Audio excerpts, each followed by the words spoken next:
प्रणाम। सभी जीवों के भीतर स्थित आत्म तत्व शंकर के चरणों में बारंबार प्रणाम।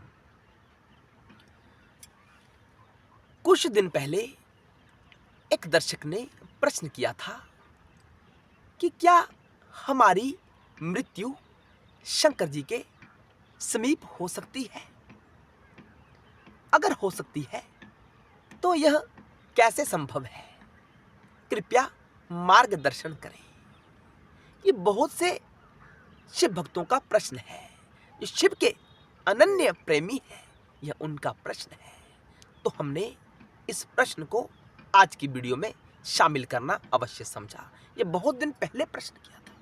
प्रश्न किसी एक शिव भक्त ने किया, लेकिन यह संशय प्रत्येक शिव भक्त के भीतर हमेशा हमेशा उत्पन्न होता रहता है। तो दर्शकों, हमारी आपसे हाथ जोड़कर विनम्र प्रार्थना है कि वीडियो को अंत तक अवश्य देखें। शिव यानी सर्वस्व। इस विश्व में या इस विश्व से बाहर कोई भी वस्तु स्थिति ऐसी नहीं है जो शिव से भिन्न हो। सभी विषय शिव से अभिन्न है। शिव से अलग कुछ भी तो नहीं है। काशी में हमारी मृत्यु हो,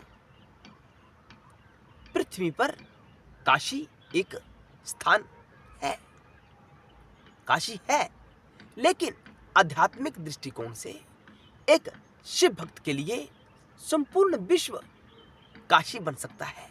कैसे बनेगा काशी? कैसे शिव के समीप मृत्यु हो और मृत्यु के बाद शिव की सायुज्य मुक्ति प्राप्त हो? कैसे संभव हो सकता है? तो दर्शकों, ऐसा शैव ज्ञान के माध्यम से ही संभव है। शैव ज्ञान क्या कहता है? शैव दर्शन क्या कहता है? उसी के आधार पर हम आपको संतुष्ट करने का प्रयास करेंगे। वीडियो अंत तक देख लेना। तो इस कार्य को अपने घर से ही आरंभ करते हैं कि प्रयास, मेरी मृत्यु, मेरी मौत बाबा के पास ही होनी चाहिए।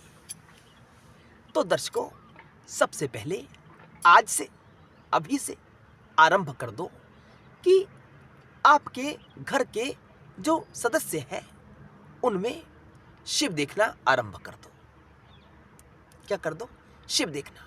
क्योंकि सबके भीतर शिव है, सबके बाहर शिव है। कोई स्थिति ऐसी है ही नहीं जहां शिव है। दिक्कत क्या है? हम इन बातों को समझते नहीं, जीवन में धारण नहीं करते।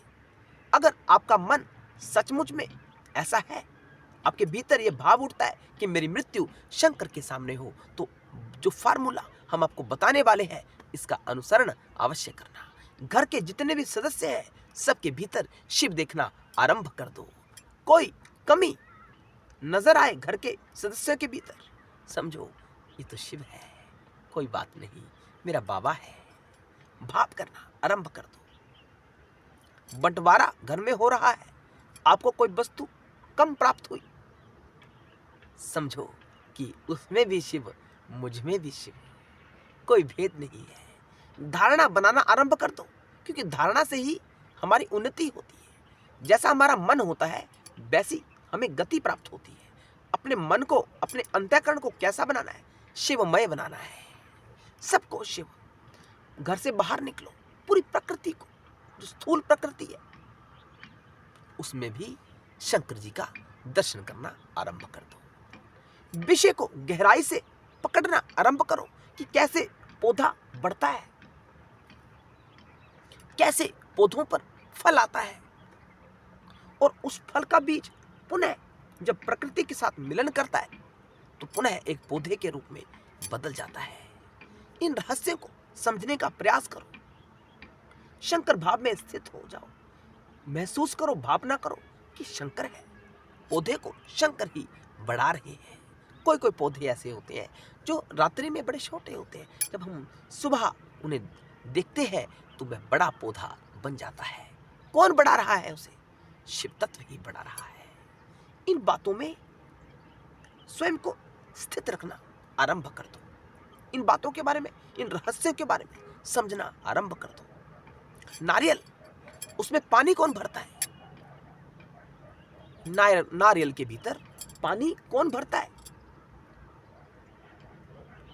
गेहूं कैसे उत्पन्न होता है? ये व्यवस्था कौन करता है? सोचना आरंभ कर दो और इन विषयों में शिव को स्थित करना आरंभ कर दो। ठीक, यानी जहां भी जाओ, घर के भीतर, घर से बाहर, सबको शिव में जानना आरंभ कर दो। यानी ऐसी भावना आरंभ कर दो कि सब शिव का ही रूप है, सब शिव है। इसके अतिरिक्त आप नर्मदेश्वर शिवलिंग अपने घर ला सकते हैं, उसकी आराधना प्रतिदिन कर सकते हैं, उसको निराकार निष्कल स्वरूप जानो कि यह बाबा का मूल स्वरूप है, परम शिव का मूल स्वरूप है, ब्रह्म स्वरूप है। उसके ऊपर श्रद्धा भाव के साथ, बिना कुछ मांगे, कोई डिमांड नहीं करनी शंकर के सामने, वो सब कुछ देंगे आपको।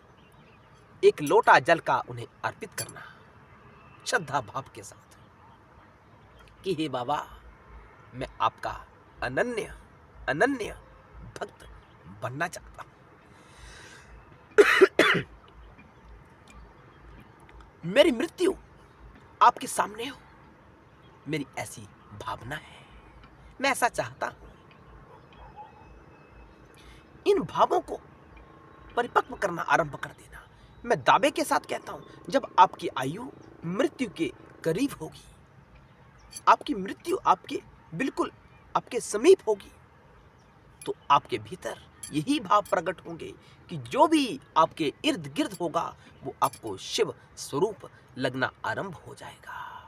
हो सकता है उनमें आपको शंकर जी की मूर्ति नजर आ जाए, कि शंकर स्वयं उन शरीरों में प्रवेश कर आपको दर्शन प्रदान करे। हर जगह शिव जागृत हो सकता है, प्रत्येक स्थान काशी हो सकता है। हमें भावना करनी चाहिए, क्योंकि भावना प्रमुख है। शिव भक्ति में मन का शिव में होना बहुत जरूरी होता है।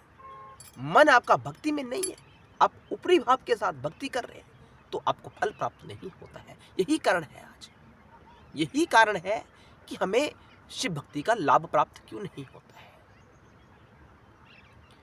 और दूसरा जो मार्ग है कि शिव के समीप हमारी मृत्यु हो, तो हमें उस समय जब हमारी मृत्यु समीप आ रही हो, तो हमें काशी में निवास करना चाहिए।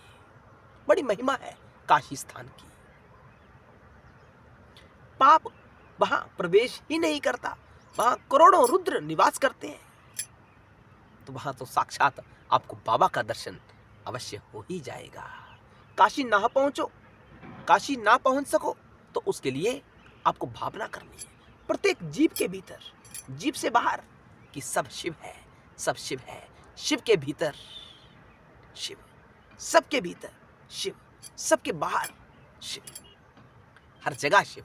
शिव कहाँ नहीं है, ऐसी भावना जब परिपक्व होती है, तो वैसी ही स्थिति, वैसे ही शंकर आपके सामने प्रकट हो जाते हैं, जैसी आपकी भावना होती है। आप शंकर को जिस रूप में भजते हो पूरा जीवन, ऐसा भी होता है कि हम पूरा जीवन आराधना करते ही नहीं, और अंत में हम चाहते हैं कि हमें शंकर के दर्शन हो जाएं। नहीं हो सकते, क्योंकि जैसा हमने जीवन जिया, हमने अपनी चेतना को जिस भाव में स्थित किया, वही भाव आपके सामने प्रकट होगा। हम मोह में जीवन यापन कर देते हैं, तो अंत समय में मोह ही प्रकट होगा। लोभ भी प्रकट होता है, अहंकार भी प्रकट होता है। जैसी आपकी भावना पूर्ण जीवन में रही होती है, मृत्यु के समय वैसा ही भाव प्रकट होता है। शंकर का भाव किया होगा संपूर्ण जीवन में, तो शंकर प्रकट होंगे। राम जी का, कृष्ण जी का भाव किया होगा, तो कृष्ण राम प्रकट होंगे। भावना प्रमुख है। भावना से ही सृष्टि होती है। अगली सृष्टि कैसी होगी वो भावना पर निर्भर करता है। जैसा आपका अंतःकरण है, अपने अंतःकरण को मुक्ति के काबिल बना लो, मोक्ष प्राप्त करने के काबिल बना लो, शंकर के काबिल बना लो, तो अंत समय में शंकर ही प्रकट होंगे। और कौन प्रकट हो सकता है जब जीवन ही आपने शंकर को दिया। तो दर्शकों, हमें आशा है आपके संशय दूर हो गए होंगे। देखिए, सत्संग तो हम सुनते हैं, बहुत लोग सत्संग करते हैं, लेकिन जो महत्वपूर्ण बात होती है वो होती है जीवन में धारण करने की। जीवन में धारण कर हमारे दर्शक हमसे पूछते हैं कि हमें प्रतिदिन कितनी माला करनी चाहिए।